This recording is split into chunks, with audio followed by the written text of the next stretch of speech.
Boa noite, meus irmãos em Cristo, encarnados e desencarnados. Então, neste momento sublime, vamos nos desligar de tudo lá fora. Em primeiros instantes, agradecer a Jesus, nosso divino e amado Mestre, por mais essa oportunidade do qual nos foi concedida, de podermos estarmos aqui reunidos no seu santo nome, para mais esse aprendizado da noite de hoje. Mas que essa prece não venha ficar somente aqui entre nós, encarnados e desencarnados, mas que também possa ir de encontro aos hospitais, maternidades, asilos, orfanatos, nas ruas e, por que não, nas mansões.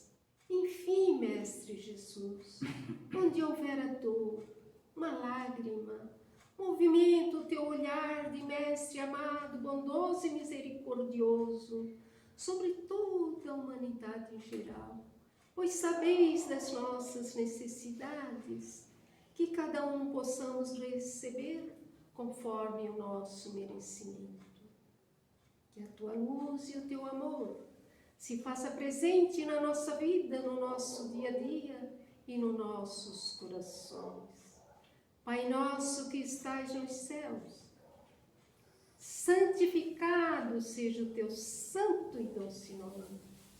Venha a nós o vosso reino, seja feita a vossa vontade, assim na terra como é feita nos céus. O pão nosso de cada dia dá-nos hoje.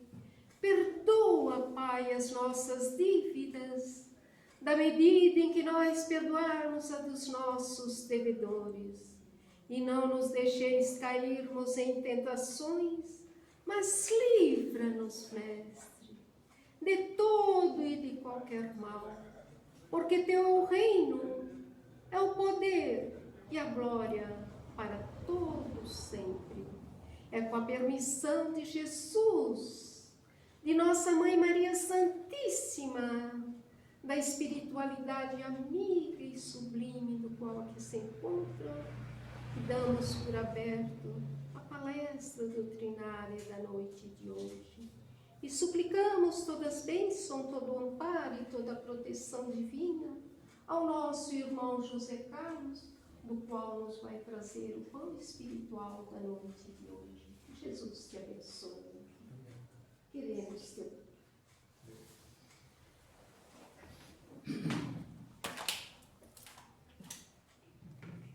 Boa noite.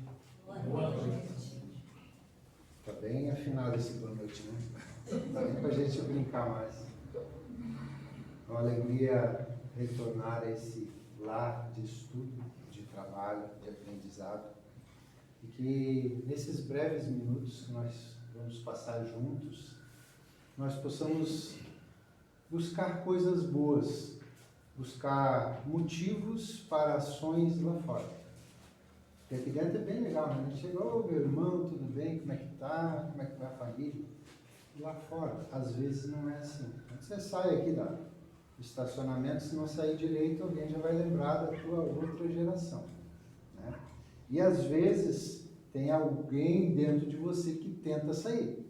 Mas você tem que domar esse ideal, calma e tenha paciência. Então, esse movimento que a doutrina nos proporciona é um movimento de esforço individualizado, né?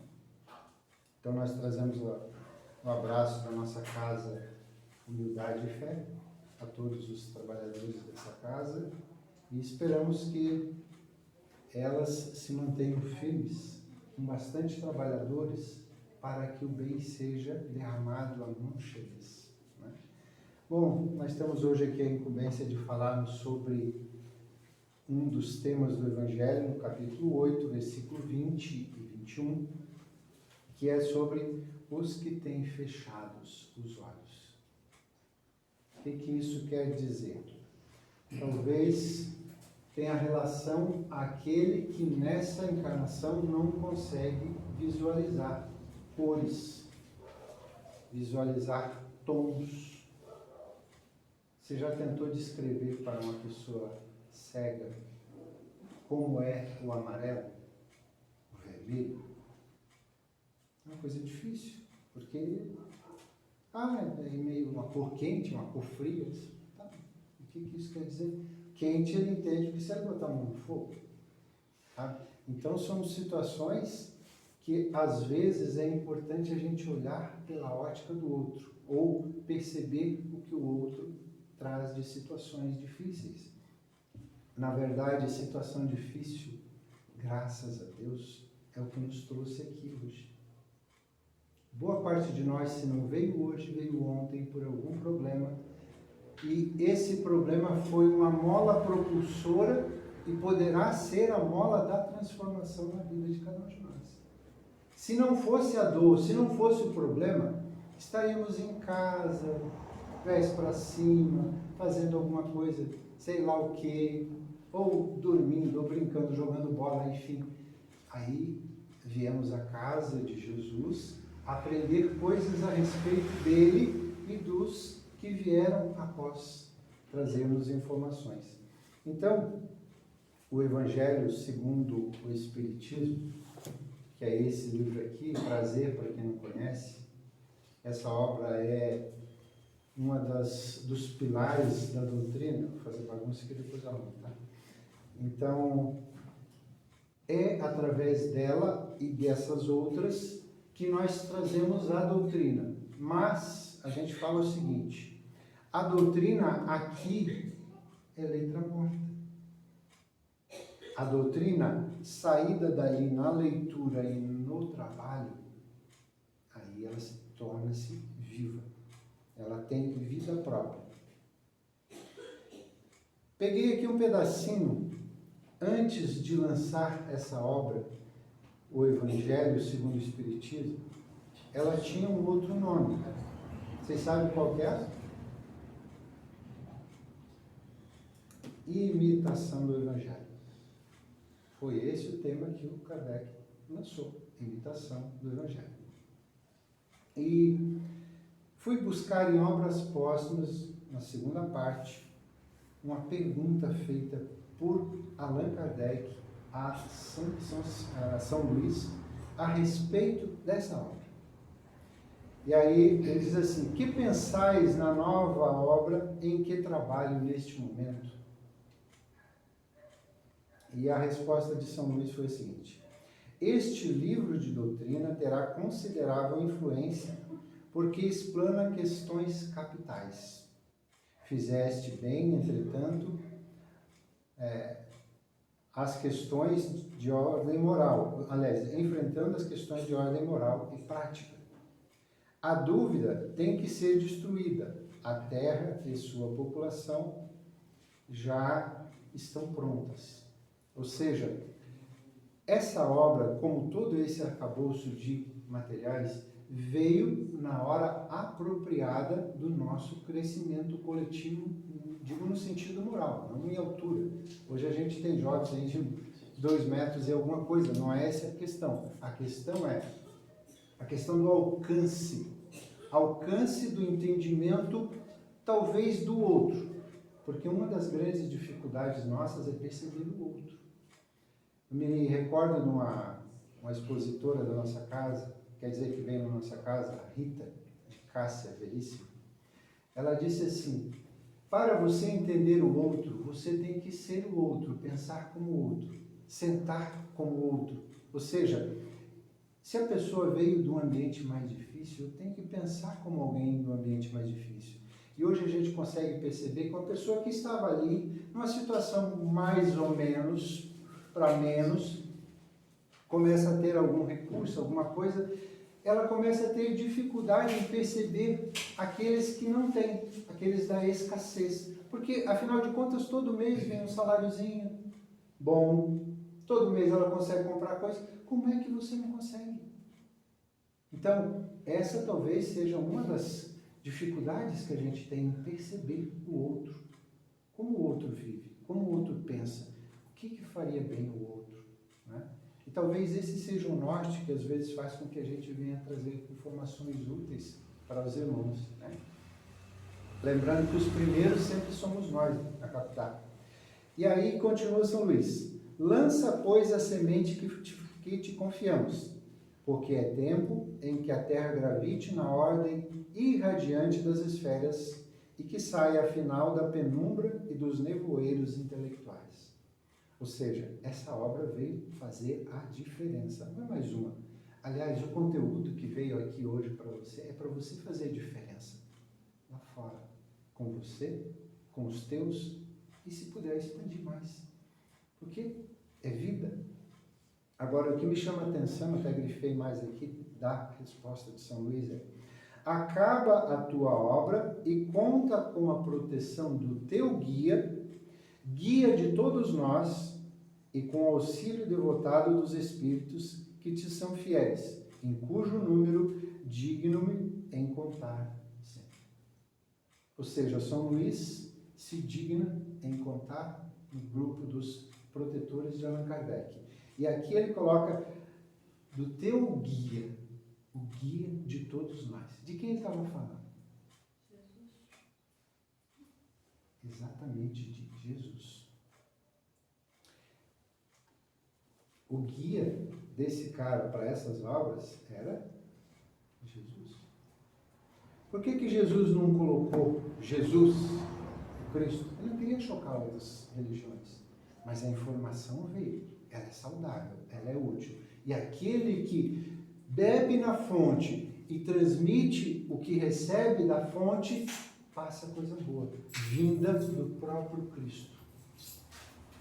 Esses dias eu até acabei fazendo uma palestra numa casa chamada Casa de Jesus.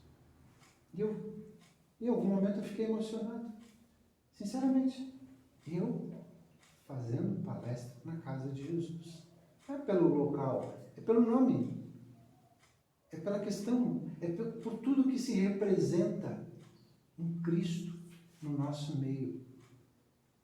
Então, quando a gente tiver essa noção, a gente vai dizer, olha, então, viver o Evangelho é mudar o rumo da nossa vida, de agora para sempre. Não importa, veja bem, não importa o que foi feito até hoje. O que você vai fazer daqui para frente é que é importante. Então, erramos. Sim, muita gente errou. Muita gente fez coisas feias, indignas, infelizes.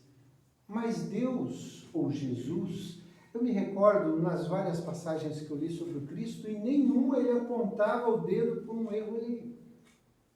Ele simplesmente falava do reino de Deus, que nós estávamos conversando ali, a instituição do reino de Deus no coração do homem. Era isso que ele falava. Roubou, mentiu, matou, beleza. Tá, vai se ajustar, mas daqui para frente começa a acertar. Porque você não pode voltar lá e refazer uma coisa que já foi feita. O tempo já passou. As horas já passaram. Desde a abertura do nosso irmão, da leitura do nosso irmão, já passou o tempo.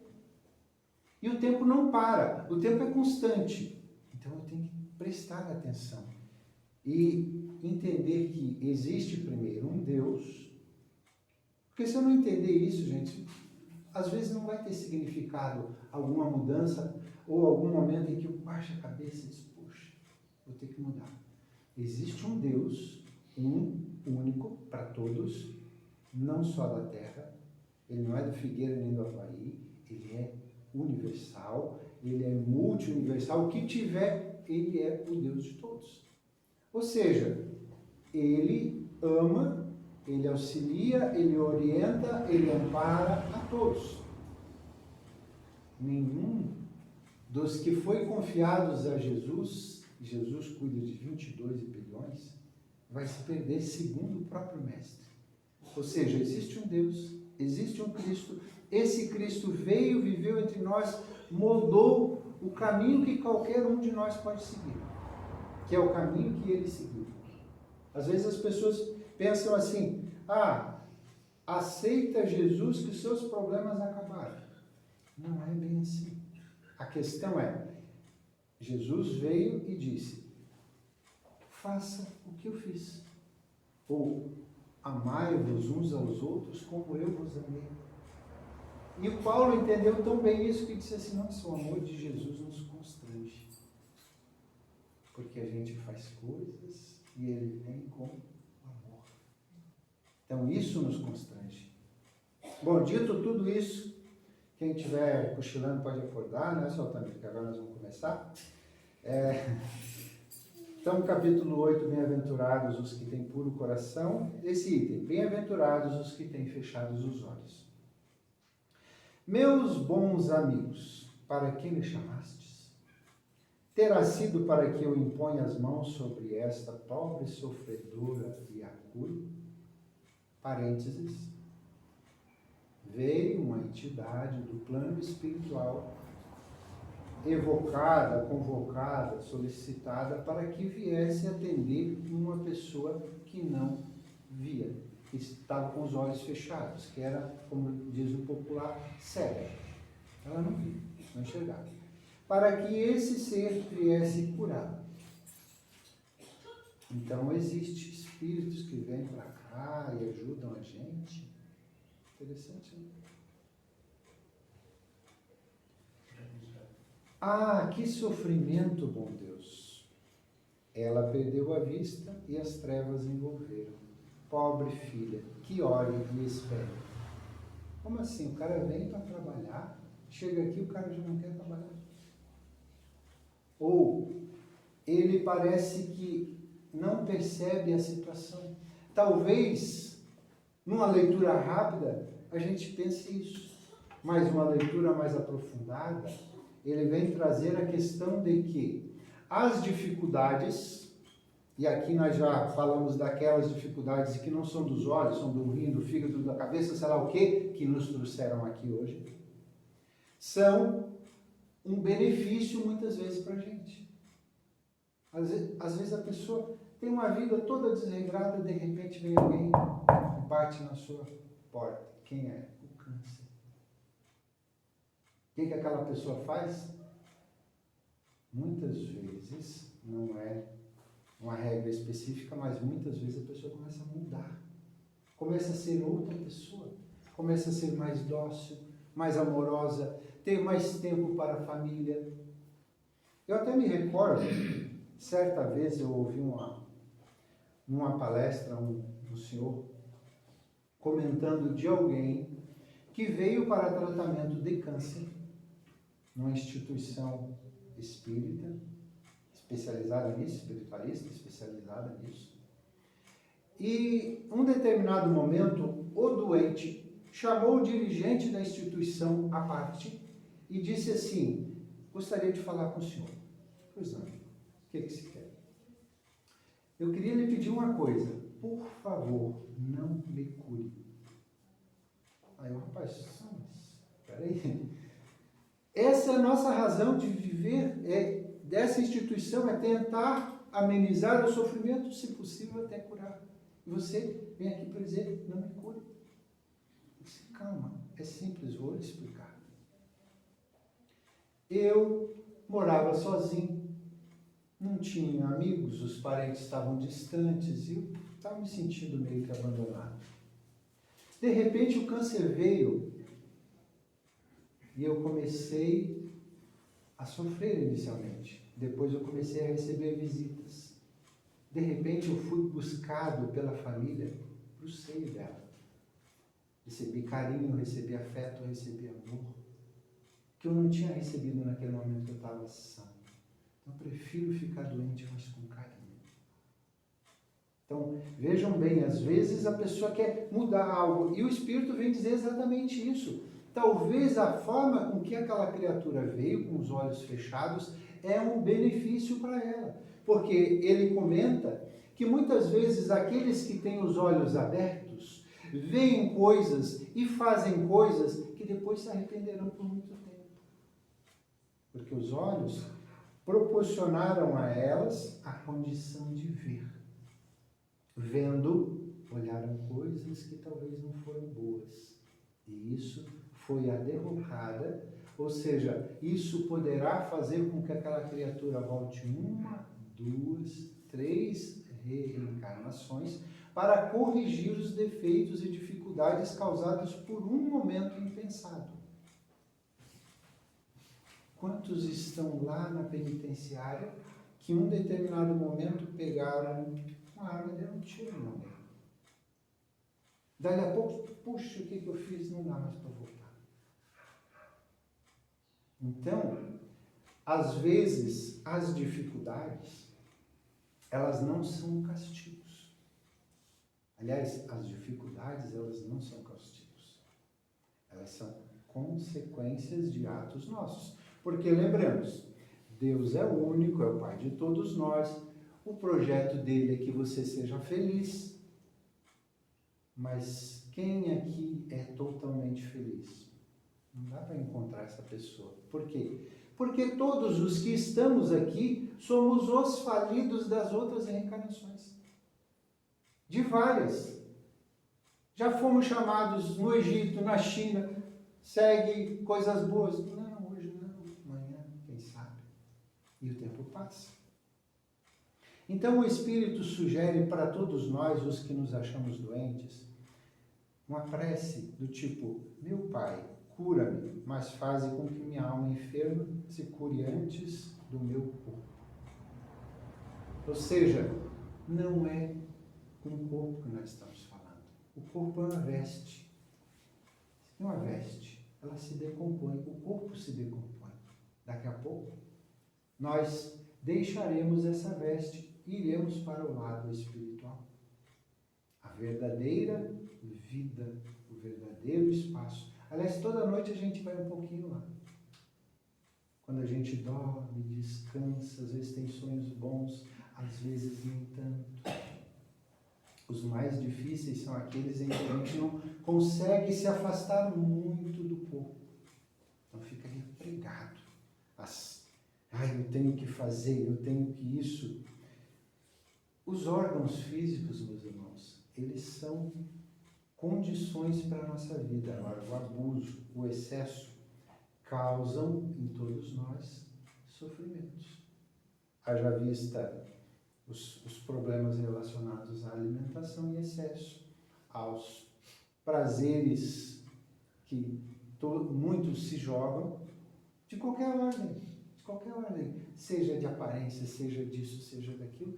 A pessoa começa a entrar num estado, assim, nada contra quem, sei lá, cuida, mas tem alguns que cuidam demais e esquecem o básico. Então, enquanto eu cuido do cabelo, cuido do rosto, puxo aqui, faço ali assim, eu esqueço de amar o outro, de perdoar, de fazer o bem.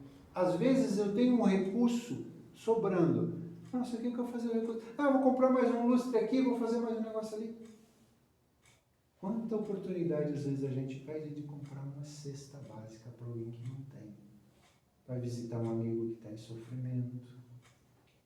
Então são atitudes nossas, porque, não sei se aqui eu já falei, mas quando você faz uma oração para Jesus dizendo assim: Senhor, vai lá no hospital e cura o meu amigo, faz uma visita para ele.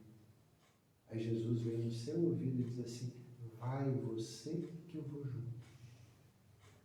Quem está encarnado agora é você. Quem ele vai enxergar é você. Eu fui lá, mas ele não me viu. Agora, se você for e me representar na frente dele, ele vai lembrar de mim. Então, os espíritos nos enxergam pela ótica espiritual. Ele não enxerga o teu corpo, ele não está muito preocupado com o teu corpo. Como esse espírito não estava muito preocupado com os olhos daquela pessoa, estava preocupado com a alma, com a capacidade que aquele ser tinha e que precisava de passar por aquela pressão, por aquela situação para adentrar dentro dela mesma num caminho melhor. Então ele diz assim na mensagem: ó bem-aventurado o cego que quer viver com Deus. Mais ditoso do que vós que aqui estáis. Ele sente a felicidade, toca, vê as almas e pode alcançar esferas espirituais, que nem os predestinados da terra logram divisar. Ou seja, esse que às vezes está sem o recurso da visão, ele consegue ter percepções que nós, os que temos o recurso da visão, não conseguimos.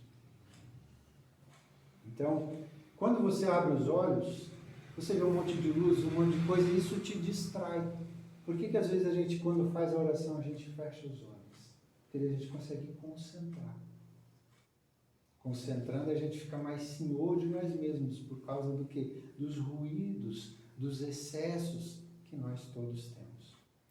Bom, como nossa irmã comentou a respeito do Espírito, eu fui pesquisar um pouquinho quem é esse Espírito. E o nome dele é João Maria Vianney. Ele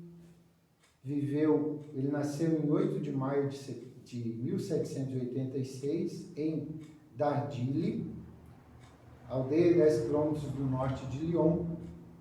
Ele foi o quarto filho de uma família de 7. O casal Mateus e Maria Vianney eram os pais dele. Então, ele teve toda uma vida mais ou menos regrada, muita fé, muita vontade desde criança. E com 25 anos, ele tornou-se um clérigo na diocese de Saint-Jean. E depois disso, ele foi levado para uma vila, uma cidade, um vilarejo. Não era pobre, era miserável. Eram pessoas extremamente paupérrimas. Então, quando ele chega a Ars, numa sexta-feira, ele vem com a carroça trazendo alguns móveis e utensílios domésticos e alguns quadros piedosos no seu tesouro, em uma biblioteca com cerca de 300 volumes. E a tradição lá do grupo, da região em que ele morava, fala a respeito de uma conversa que ele teve com um jovem antes de chegar na paróquia. Imaginemos, ele não tinha Uber na época. Estava ele com uma galhota, uma carroça, levando ele mesmo. Encontrou uma pessoa, como é que é o lugar, como é que eu chego, onde é que eu vou. E a criança com quem ele falou, falava um linguajar diferente do dele, não falava nem a língua dele. Então eles conseguiram ali se ajustar. E aí esse pároco teria dito, e isso ficou grifado, inclusive fizeram uma estátua: tu me mostraste o caminho de Ars, e eu te mostrarei o caminho do céu. Ou seja, é alguma coisa que esse rapaz trouxe ao longo da vida. Ele desenvolveu atividades no grupo em que ele estava, sozinho, passando necessidade. Ele dormia 2 horas por noite, o restante do tempo ele ficava atendendo pessoas. Ele dizia assim: não tem problema, se eu consumir alguma coisa e era só pão e mais alguma coisinha lá, não tinha, realmente não tinha. E ele ficava o tempo todo atendendo. Ele dava muito valor à caridade e à gentileza. E por volta do ano de 1830, ele realmente não conseguia parar de tanta gente que ia àquele local procurar a sua ajuda e confessar-se. Na confissão, muitos ficavam curados. Por que será, gente? Por que será? Porque ele amava aqueles. Ele conseguia transmitir àqueles que vinham buscar alguma coisa dele, alguma energia. Então, talvez esse Espírito veio nos convocar, todos nós, a fazermos alguma coisa por alguém. Não nos colocando em pedestais, mas sendo mais um a somar esforços. Não criticando quem quer que seja, aquele que veio, aquele que não veio, enfim. Aí, voltamos aqui ao texto em que o Kardec coloca uma nota a respeito dessa mensagem do nosso amigo Curadáris. Quando uma aflição não é consequência dos atos da vida presente, deve-se-lhe buscar uma causa na vida anterior. Ou seja, todos nós já vivemos como falamos anteriormente. várias vezes. Só que as que são computadas mais fortemente são as últimas, onde nós estávamos um pouco mais lúcidos. Tínhamos maior condição de discernir e de resolver questões. Muitas vezes nós não fizemos por preguiça. Hoje, muitas vezes, a gente encontra pessoas. Você pode fazer tal coisa? Não posso. A pessoa quer dizer, eu não quero. Ainda não, hoje não. Então, diz Kardec, a criatura é sempre punida por aquilo em que pecou. Ou seja, aquela minha ação impensada ou pensada gerará consequências que trarão alguma dificuldade para mim. Mas não é por castigo divino, é por ensinamento do que é o correto.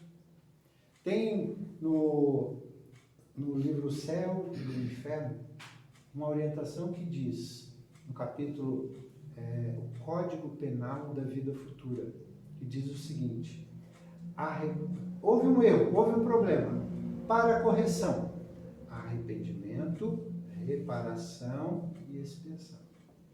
Ou seja, eu cometi um equívoco grave, roubei, matei, menti, sei lá o quê. Haverão consequências, mas eu preciso me arrepender, preciso corrigir e, quem sabe, muitas vezes passar por alguma situação para aprender efetivamente não causar esse tipo de dor em ninguém. Porque esse é o projeto. O projeto é que qualquer excesso nosso faz mal. Então a gente tem que corrigir. Por exemplo, Paulo entendeu esse mecanismo todo em um momento lá na Carta aos Coríntios, no seu capítulo 6, versículo 12, ele diz assim, ó, tudo me é lícito, mas nem tudo me convém. Ou seja, eu tenho que saber disso que eu posso fazer, o que me faz mal ou o que não me faz bem. Aquilo que me prejudica ou aquilo que prejudica a outra. Porque algo não é bom. Se prejudica alguém, não pode ser bom. Não é? Então, o nosso Pai, que nos ama, deu-nos uma capacidade ou uma condição chamada livre-arbítrio. Ou seja, eu posso atender, eu posso curar, eu posso amparar, ou eu posso não dar bola para nada. Só que tudo isso terá consequências. Então, depende de mim olhar para a minha ação. Se, talvez assim, uma regra que acontece mais ou menos no nosso grupo é a gente é um pouco rigoroso com os outros e um pouco mais conivente com as nossas dificuldades. E a regra é mudar, ser um pouco mais rigoroso com as nossas dificuldades e deixar que os outros sigam o seu rumo. Porque ninguém consegue mudar o outro, gente. Se houvesse essa regra, olha, escreveria-se um livro e venderia milhões. Porque todo mundo quer mudar o outro. Mas não adianta você mudar o outro se você não muda. O teu problema ou a tua dificuldade é causada pelas tuas ações. Então não importa o teu patrão, não importa qualquer coisa que seja. Importa é o que você pensa, importa o que você faz com o que fazem com você. Você se respeita, você se ama, você quer o bem. Isso é o que importa. Então, qualquer tipo de sofrimento é consequência do abuso ou do excesso que qualquer um de nós infligiu a si mesmo. Então, a doutrina vem justamente chamando essa atenção. E ela vem dizer uma outra coisa. Imagina uma escada que não tem fim.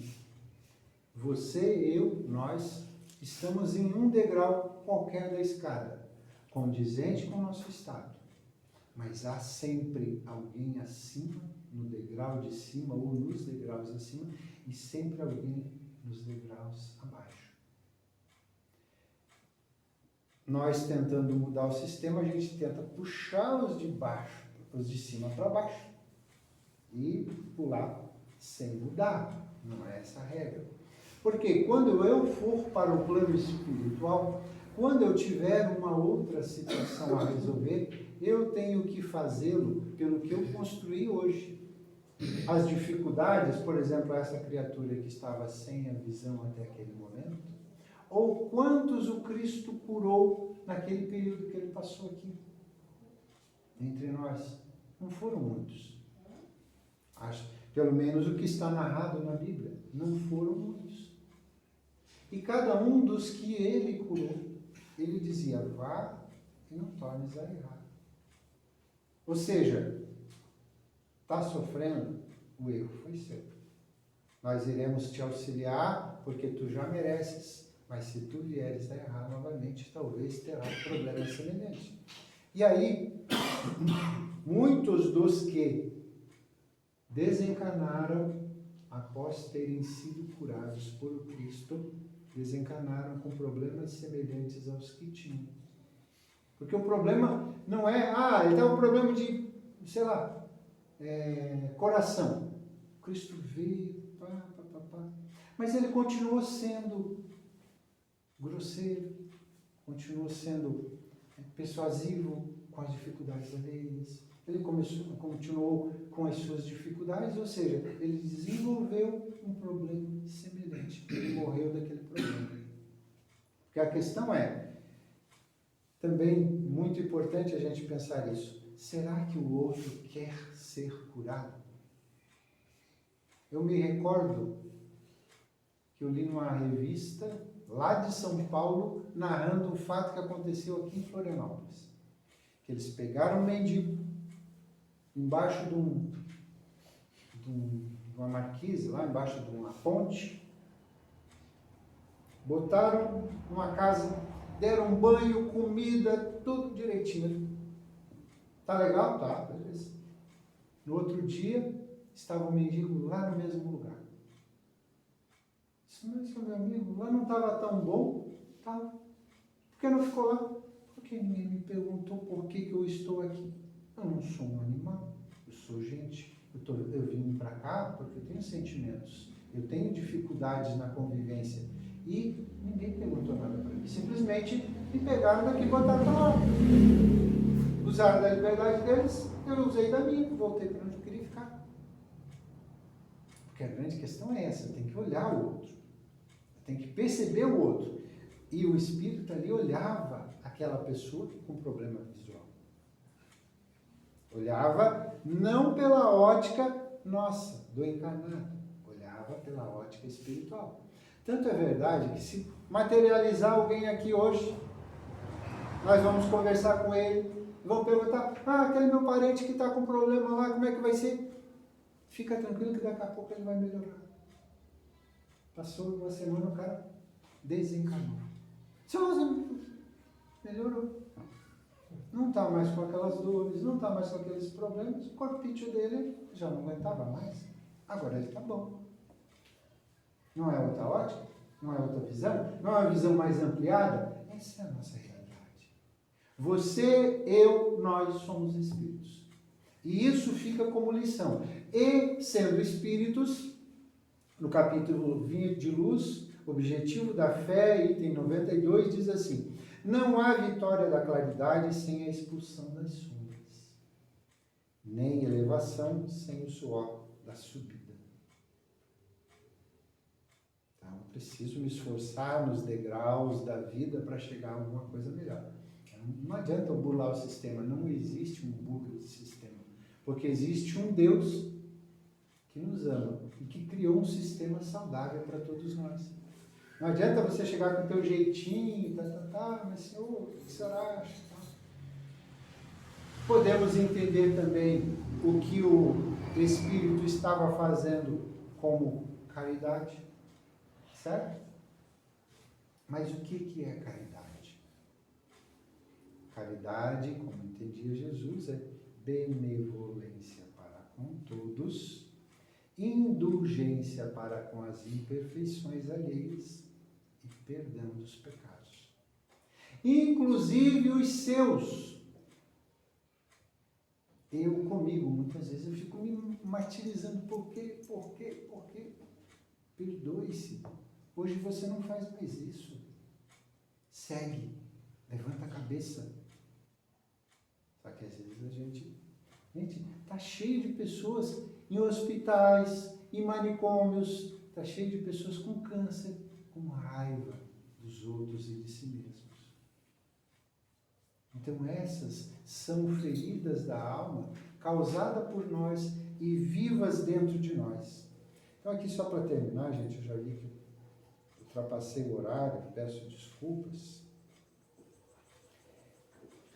No livro Semente de Amor, por Maria Dolores e Meimei, Norma de Vencer. Em muitas ocasiões, sofre ante os próprios gritos, abafados nos conflitos de tentações a transpor. É o fel do orgulho ferido, a rebeldia, a tristeza, as lutas da natureza agindo em nome do amor. Queres seguir nos princípios que a lei divina te aponta, mas as sombras são sem conta, que o desânimo produz. Cais, reergue-te e caminhas, às vezes cambaleando, e em preces pergunta quando chegará a grande luz. Entretanto, alma querida, Deus nos conhece os problemas. Cala-te, serve e não temas. Treva, amargura ou pesar. O erro é sinal de escola. A dor é lição contigo. Jesus segue contigo. Não pare de trabalhar. E aqui o trabalho não é aquele trabalho remunerado, é o trabalho no bem, pelo bem do outro. Obrigado. Deus abençoe.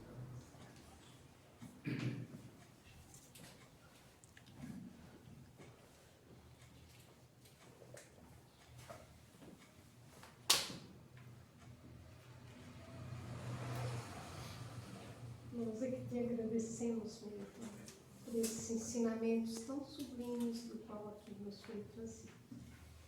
E que todos nós possamos refletir sobre tudo que aqui foi trazido e levarmos conosco para os nossos lares também. E que essas reflexões possam nos tornar pessoas melhores. Obrigada, Jesus. Obrigada, amigos de todas as horas, por tantas e tantas bênçãos concedidas, pelo teu amor, Mestre Jesus, por nos aceitar como nós somos. Ajuda-nos, Mestre. Dá-nos força, ânimo, coragem, perseverança, para que nós possamos vencer a nós mesmos.